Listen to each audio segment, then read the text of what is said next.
लालू जी ने अपने बेटे की शिकायत नहीं करके वो शिकायत कर रहे हैं नीतीश कुमार जी की, जो अब वो अपनी उम्र के अंतिम पड़ाव में है और उनकी शिकायत वो कर रहे हैं कि वो आंख सेकने जा रहे हैं। वास्तविकता तो ये है कि आंख सेकने के लिए ये जा रहे हैं, इनके पास तो कोई काम है नहीं। कि तेजस्वी जी की यात्रा तो ठगने वाली यात्रा है, उनको तो और किसी बात से मतलब है नहीं। वो भी समझते हैं कि समीकरण को हमको साधना है, बस लालू जी की परिक्रमा करते रहना है। टिकट तो लोकसभा में भी वही लेंगे, विधानसभा में भी वही लेंगे, और न तो उनको कार्यकर्ताओं की परवाह है, न वोट उनको जो लोग देते हैं उनकी परवाह है, न उस क्षेत्र की परवाह है। नमस्कार, प्रणाम। मैं गोपाल जी और आप देख रहे हैं बिहार जूम। अभी बिहार जूम के साथ हमारे अतिथि जुड़ चुके हैं उजियारपुर विधानसभा के पूर्व विधायक श्री शील कुमार राय जी। सबसे पहले सर आपका स्वागत है बिहार जूम में।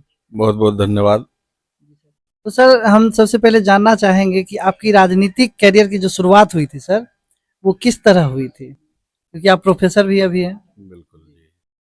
तो हमारे करियर की शुरुआत ये समझिए कि 1984 में मुझे पहली बार मताधिकार मिला था, और उसी समय में श्रीमती इंदिरा गांधी जी की हत्या हुई थी।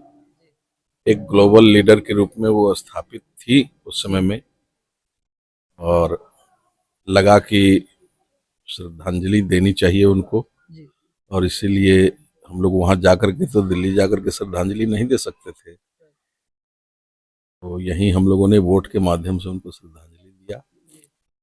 और जो उस श्रद्धांजलि वोट से जिस शख्स ने यहाँ जीत हासिल की, आज की तारीख में वो इस दुनिया में नहीं है, लेकिन 5 वर्षों में उन्होंने जो कांग्रेस का विद्रूप चेहरा दिखलाया, जिसके खिलाफ में हम लोगों ने 1989 में उनके खिलाफ जबरदस्त कैंपेन चलाया पूरे लोकसभा क्षेत्र में, और उनको हम लोगों ने हराने का काम किया। आज वो दुर्भाग्यवश इस दुनिया में नहीं है, लेकिन इसलिए मैं नहीं चाहता हूं कि उनके बारे में कुछ विस्तृत बातें करूं। सर। ये नैतिक रूप से उचित नहीं होगा, लेकिन कांग्रेस का विद्रूप चेहरा उन 5 वर्षों में नजर आया। मतलब ये समझिए कि 1989 में ही मेरा पोस्ट ग्रेजुएट क्लियर हुआ था, और उसके बाद लगातार विभिन्न संगठनों से जुड़ करके हमने समाज सेवा को अपना लक्ष्य बनाया, और समाज सेवा हम लोग करते रहे, जिसका परिणाम ये हुआ कि 2001 में यहाँ लोगों ने जबरदस्त वोट से पूरे बिहार में सबसे ज्यादा मतों के अंतर से जिला परिषद अध्यक्ष की कुर्सी मुझे सौंपी थी, जो पहली बार हुआ था। जी जी जी। 2001 में पूरे बिहार में सबसे ज्यादा मतों के अंतर से मैंने जिला परिषद अध्यक्ष की कुर्सी हासिल की थी, और जिस अपेक्षा के साथ लोगों ने मुझे जिला परिषद अध्यक्ष के रूप में चुना था, उनकी अपेक्षाओं पर खरा उतरने के लिए पूरे जिले में लगभग 381 पंचायत थे उस समय में, और 381 पंचायत में हमने विकास की रोशनी पहुंचाने का काम किया, जिसका परिणाम रहा कि आगे आने वाले दिनों में जब वो जिला परिषद अध्यक्ष की कुर्सी आरक्षित हो गई, तो मैंने तो चुनाव लड़ना बंद कर दिया, लेकिन लोगों ने जबरदस्ती मेरे परिवार के किसी न किसी लोग को चुनाव लड़ाने का काम किया जिला परिषद में। मेरी माँ मैं तो खुद विभूतिपुर प्रखंड से मैं जिला पार्षद बना था, मेरी माँ विद्यापति नगर प्रखंड से जिला पार्षद हुई, और मेरी पत्नी अभी मोरवा प्रखंड से लगातार 2 टर्म से वो जिला पार्षद के रूप में काम कर रही। इस बीच में 2004 में मैंने इंडिपेंडेंट लोकसभा का चुनाव लड़ा, जिसमें लगभग 82,000 वोट मुझे प्राप्त हुए थे।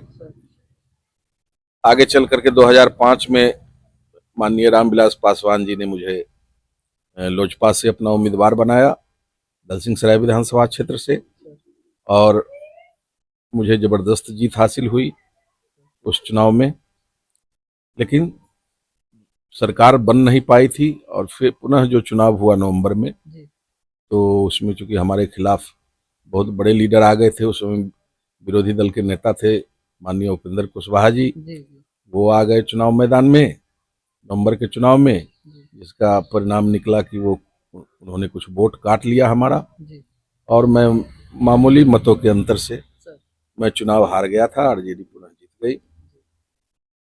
पुनः 2009 में कांग्रेस ने मुझे लोकसभा का टिकट दिया और लोकसभा चुनाव लड़ करके मुझे लगभग 46,000 वोट, उस समय उस बार वोटिंग परसेंटेज बहुत कम हुआ था, सर तो इसलिए वोट आया तो 46,000, लेकिन जो आरजेडी यहाँ लगातार स्थापित रही जी उसकी हार का कारण मैं बन गया। कांग्रेस और आरजेडी के संबंध चूंकि खराब हो गए थे, जी जी इसलिए उसने ये समझा कि भाई इनको चुनाव लड़ाने से जीत हासिल करें न करें, अगर आरजेडी को हरा सकते हैं तो इनको लड़ाना चाहिए, और कांग्रेस ने मुझे बुलाकर कर दिया, जिसके परिणाम स्वरूप वो मेरा तीसरा स्थान रहा जी और वो आरजेडी यहाँ चुनाव हार गई 2009। उसके बाद पुनः 2020 में भारतीय जनता पार्टी की ओर से मुझे बॉल मिला। जी सर इस विधानसभा क्षेत्र उजियारपुर से मुझे चुनाव लड़ाया गया। सर वहाँ हमसे पहले जितने भी चुनाव हुए, 2020 से पहले जितने भी विधानसभा के चुनाव हुए, सर 35,000 से ज़्यादा एनडीए को वोट वहाँ नहीं आया। लेकिन मैं 10 वर्षों के एक लंबे गैप के बाद जी उस विधानसभा क्षेत्र में मैं गया था चुनाव लड़ने के लिए। जी बावजूद इसके लगभग 67,333 वोट, लगभग 70,000 वोट जी मुझे प्राप्त हुए। सर और 2025 में पुनः मेरी दावेदारी है। जी मैं समझता हूं कि इस बार पिछले बार जितने वोट से मैं हारा था उससे कहीं ज़्यादा वोट से इस बार हमारी जीत हासिल होगी, और निश्चित तौर पर अगर भाजपा ने हमें वहाँ उम्मीदवार बनाया तो वो पक्की सीट मानी जाएगी, वो जीत के लिए एकदम बिल्कुल सही सीट मानी जाएगी। सर जैसे उजियारपुर का बात है तो उजियारपुर में सर पिछले 2020 में कोरोना काल में जब चुनाव हुआ था उसमें एक नारा लगा था बाहरी कैंडिडेट और यहाँ का कैंडिडेट, तो उस नारा के बावजूद आलोक कुमार मेहता जीत गए, तो बाहरी कैंडिडेट पे आप क्या कहना चाहते हैं? देखिए, ये कुछ लोगों का नारा है। जी बाहरी उम्मीदवार तो निश्चित तौर पर वो कहता है कि धरापुत्र को ही सम्मान मिलनी चाहिए, सर लेकिन धरापुत्र का मतलब बड़ी माने कुछ लोगों के लिए बहुत संकुचित होता है सर और कुछ लोगों के लिए बहुत व्यापक होता है। अगर ये समस्तीपुर जिला के लोगों को कहीं से चुनाव लड़ाया जाता है तो निश्चित तौर पर वो धरापुत्र है, जी लेकिन अगर समस्तीपुर जिले से बाहर के लोग आते हैं तो थोड़ी दिक्कत लोग महसूस करते हैं। लेकिन यहाँ दृष्टिकोण दूसरा यह भी है कि बिहार विधानसभा का चुनाव होता है। बिहार विधानसभा का चुनाव होता है तो बिहार के किसी कोने के लोग किसी विधानसभा क्षेत्र से लड़ सकते हैं। उसी तरह से लोकसभा का चुनाव राष्ट्रीय स्तर का चुनाव होता है, तो इस देश के किसी कोने के लोग किसी लोकसभा क्षेत्र से लड़ सकते हैं। कानूनन ये उनको अधिकार प्राप्त है। बड़ी बात ये है कि वो जिस विधानसभा या जिस लोकसभा क्षेत्र से लड़ते हैं, चुनाव जीतते भी हैं, उसके प्रति वो कितने जवाबदेह हैं, कितने संवेदनशील है, वहाँ के लोगों की समस्याओं को दूर करने के प्रति कितने वो गतिशील हैं, ये मूल बात है और इस पर ही विचार होना चाहिए। तो जैसे आप उजियारपुर में चुनाव लड़े तो उजियारपुर की जो अभी मुख्य समस्या है तो आप उससे भी अवगत जरूर होंगे, तो क्या मुख्य समस्या है? देखिए, उजियारपुर की मूल समस्या है जल निकासी की। हजारों एकड़ की फसल वहां बर्बाद होती है जल निकासी का साधन उपलब्ध नहीं रहने के कारण। ये तो समझिए कि बरसात नहीं होने के कारण लोग थोड़ी राहत में हैं, लेकिन अगर एक सत्र में अगर वर्षा अच्छी हो गई तो काफी फसल बर्बाद हो जाती है वहाँ। तो मूल रूप से किसानों की सबसे बड़ी समस्या है ये कि वो उसके लिए जल निकासी की व्यवस्था हो। समाधान क्या होना चाहिए आपके हिसाब से? आप प्रोफेसर भी हैं और बच्चों को पढ़ाते भी, बच्चों का भविष्य भी बनाते हैं, तो उजियारपुर का भविष्य बनाने की उस समस्या का समाधान क्या होना चाहिए? जल निकासी की व्यवस्था होनी चाहिए उसके लिए। जी जल निकासी की व्यवस्था में बड़े नाले का निर्माण होना चाहिए या फिर नहर का निर्माण होना चाहिए, जिससे जरूरत पड़ने पर लोग उसमें जल संचित करके, और जिस बार वर्षा नहीं होगी तो उससे वो सिंचाई भी कर सकते हैं खेतों की। और ये अगर नहर का काम हो जाता है तो मैं समझता हूँ कि इससे मुफीद बात और क्या हो सकती है। तो जैसा कि आपके जो अभी कैंडिडेट मतलब विपक्षी कैंडिडेट रहेंगे आलोक कुमार मेहता जी, वो रहे भी हैं और रहेंगे भी, तो उनके बारे में क्या कहना चाहते हैं? कि उनके बारे में क्या कहना है, वो तो मैं नहीं समझता कि वो वहाँ की समस्याओं के प्रति बहुत संवेदनशील हैं। उनको तो लगता है कि समीकरण का वोट लेकर के हम चुनाव जीत करके चले ही जाते हैं, तो बाकी काम करने की जरूरत कहाँ। बस लालू जी की परिक्रमा करते रहना है। टिकट तो लोकसभा में भी वही लेंगे, विधानसभा में भी वही लेंगे, और न तो उनको कार्यकर्ताओं की परवाह है, न वोट उनको जो लोग देते हैं उनकी परवाह है, न उस क्षेत्र की परवाह है। तो इन 10 वर्षों में तो उन्होंने यही साबित किया है। 2 लोकसभा चुनाव वो लड़ चुके हैं यहाँ से, और दो बार विधानसभा में भी उनको जीत हुई। 2 लोकसभा लड़े, उसमें 1 लोकसभा में उनकी जीत हुई थी, सांसद भी बने थे वो। लेकिन उसके बावजूद कोई ऐसा काम उन्होंने नहीं किया जिसको याद किया जा सके, जिसको क्षेत्र के लोग याद रख सके। अच्छा सर, जैसे चुनाव होता है, चुनाव से पहले जब चुनाव जीत जाते हैं, पहले चुनाव जीत जाते हैं, फिर वो क्षेत्र, जैसे आप ही का कहना है, लोगों का कहना है, क्षेत्र छोड़ देते हैं, तो फिर जनता जो है क्षुब्ध हो जाती है। फिर चुनाव आते आते नजदीक आते हैं, तो ऐसा क्या हो जाता है कि जनता फिर से उन्हीं को वोट देने को मजबूर हो जाती है? देखिए, ये सब सेंटिमेंटल ब्लैकमेल जिसको कहते हैं, तो जो ऊपर के नेता आते हैं वो सेंटिमेंटली ब्लैकमेल करते हैं लोगों को। अब उनके काम से लोग परेशान हैं कि काम नहीं हो रहा है, कुछ नहीं हो रहा है, 5 साल लोग गाली देते हैं, और जब वो इस चुनाव का समय आता है तो सेंटिमेंटली ब्लैकमेल किया जाता है। कभी कहा जाता है कि भाई बतासा के लिए मंदिर मत तोड़िए, कभी कहता है कि दातून के लिए बसवाड़ी मत उजाड़िए।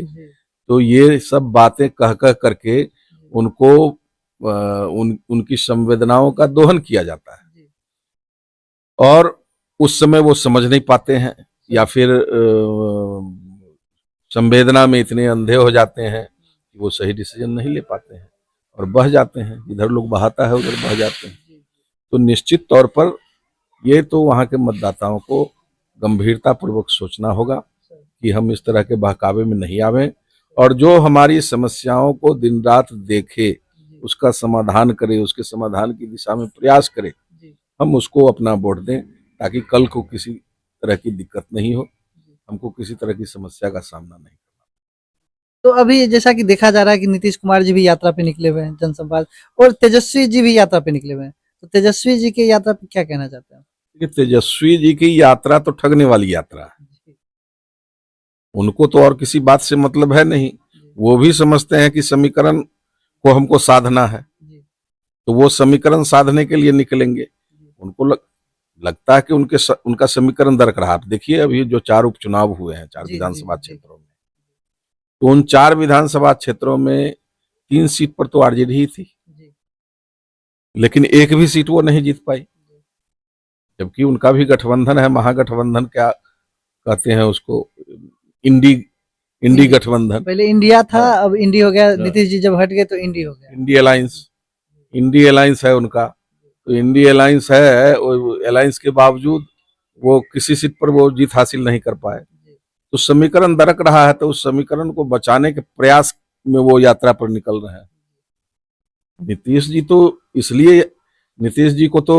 जी के गठबंधन को तो 4 की 4 सीटें मिल गई, और लोकसभा में भी देखिए कि 40 में से 30 सीट नीतीश जी का गठबंधन हासिल कर लिया।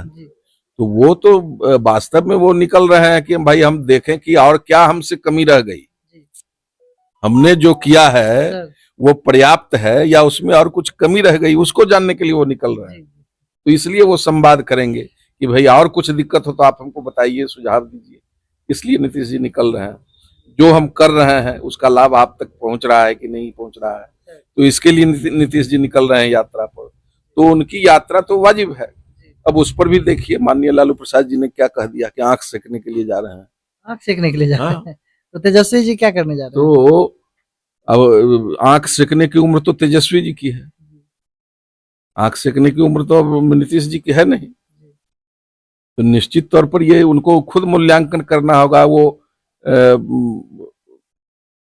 किसी का नाक टेढ़ा था और वो मार्केट में जब मार्केट से गुजर रहा था तो देखा कि भाई सुंदर सुंदर नाक वाला सब सामने में आ रहा है, कहीं ऐसा ना हो कि हमको हमारी शिकायत कर दे, हमारे नाक की शिकायत कर दे। तो हम ही काहे नहीं उल्टे उसको उसकी शिकायत कर दें। इसलिए वो नाक वाले को कहता है पूर्ण भाई नाक वाला। तो यही हाल है लालू जी का। लालू जी ने अपने बेटे की शिकायत नहीं करके वो शिकायत कर रहे हैं नीतीश कुमार जी की, जो अब वो अपनी उम्र के अंतिम पड़ाव में है और उनकी शिकायत वो कर रहे हैं कि वो आंख सेकने जा रहे हैं। वास्तविकता तो ये है कि आंख सेकने के लिए ये जा रहे हैं, इनके पास तो कोई काम है नहीं। नहीं, लेकिन वो तो बोले थे कि हम 10 लाख रोजगार देंगे, 10 लाख रोजगार देंगे। तो कितना को रोजगार मिल चुका है? रोजगार देने का उनकी हैसियत थी क्या? उनकी रोजगार देने की हैसियत थी? आज तक तो वो मुख्यमंत्री बने नहीं। रोजगार जो भी मिला है नीतीश कुमार जी के कारण मिला है। और अभी वैकेंसी निकली है या अभी जो बहाली हो रही है वो किसके कारण मिल रहा है? उसमें कहाँ है तेजस्वी जी? उस समय तो ये भी कह सकते हैं कि हम उप मुख्यमंत्री थे, तो उप मुख्यमंत्री थे तो अब उस समय जो सरकार में चपरासी थे वो भी कहें कि भाई हम ही दिए नौकरी। हाँ, वो तो बोल रहे हैं कि हम दिए हैं नौकरी। हाँ, तो उस सरकार में जो चपरासी थे उनका भी योगदान है, उनके हिसाब से तो उसका भी योगदान है। जो चपरासी था उसने भी अफसर बनाया, बीडीओ बनाया, सीओ बनाया। तो ये तो समझना होगा कि हमारी हैसियत क्या थी। हमारी हैसियत थी नौकरी देने की क्या? जब उनकी हैसियत नहीं थी तो फिर अपने मुंह में मिट्ठू बनने वाली बात है। अपनी पीठ आप थपथपा रहे हैं। जिस काम का जस जनता उनको नहीं दे रही, जिस काम का जस नीतीश कुमार जी को दिया जा रहा है, उस काम के लिए वो अपनी पीठ थपथपा रहे हैं कि ये काम हमने किया है। तो ये देखना ज्यादा सही होगा। मैं समझता हूं कि लालू जी को ईश्वर ऐसी निगाह दे इस बुढ़ापे में भी। उनको तो जो सम्मान मिला पूरे बिहार में, वो किसी लीडर को इनसे पहले नसीब नहीं हुआ।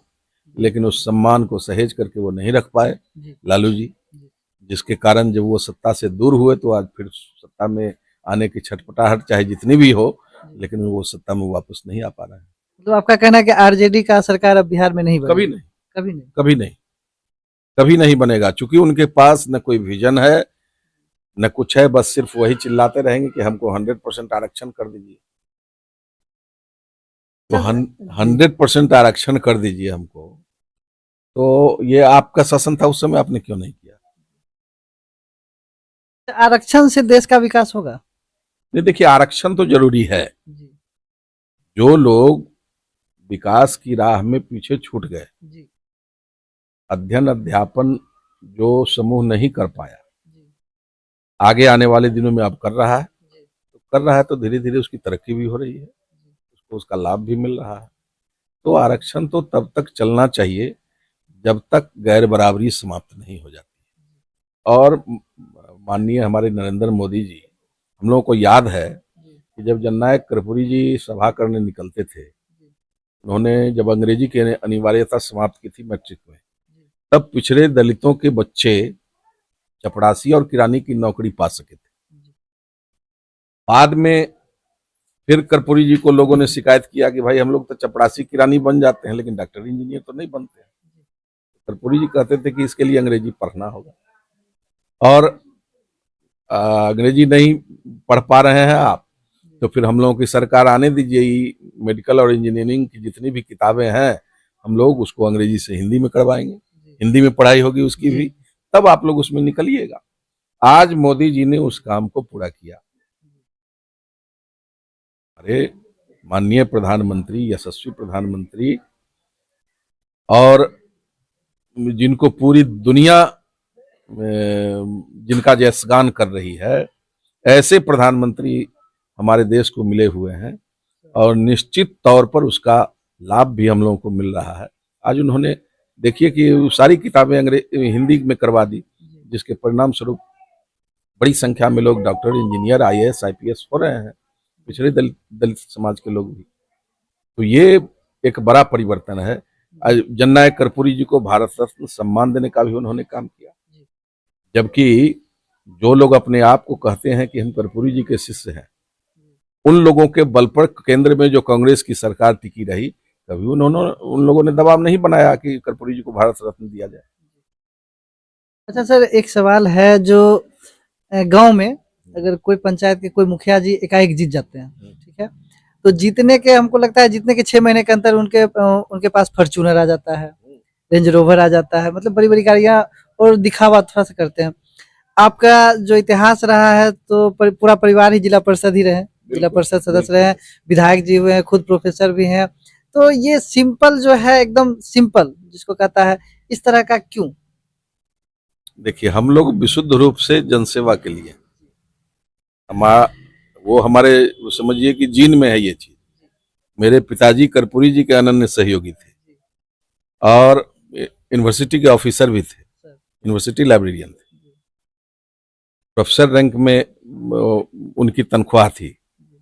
बावजूद इसके अब समझिए कि समस्तीपुर में 3 कॉलेज उन्होंने स्थापित किया। एक तो आपको ये चरण कर्पूरी कॉलेज, संत कबीर कॉलेज, और उसके बाद श्री कृष्ण उच्च विद्यालय Jitwarpur, BRB college. BRB college आज कंस्टिट्यूएंट यूनिट है, बलराम भगत कॉलेज कंस्टिट्यूएंट यूनिट है, और उसकी भी स्थापना हमारे पिताजी ने की थी।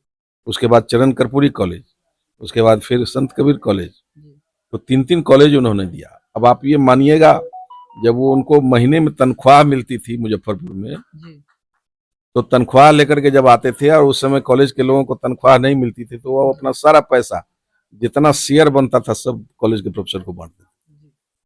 घर पर आते थे तो माँ से विवाद होता था कि यार दाल नहीं है, दाल मंगवाइए, तो कहते थे कि ये छोड़ू ना। विवाद होता था तो फिर लास्ट में हम लोगों को कहना पड़ता था, छोड़ो हम लोग मार का छन के खा लेंगे।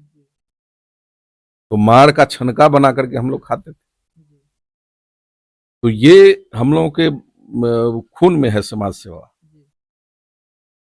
तो जितना ही सामर्थ्य रहेगा उसी में करेंगे हम लोग समाज सेवा। किसी पद पर रहें न रहें उससे कोई मतलब नहीं।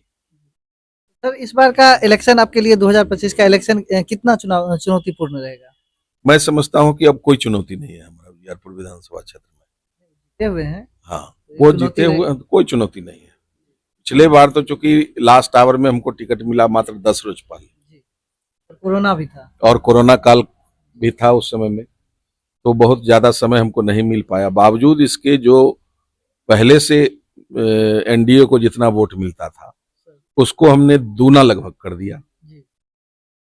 लगभग 35,000 का दूना 70,000 होता है, 67,333 वोट हमने प्राप्त किया।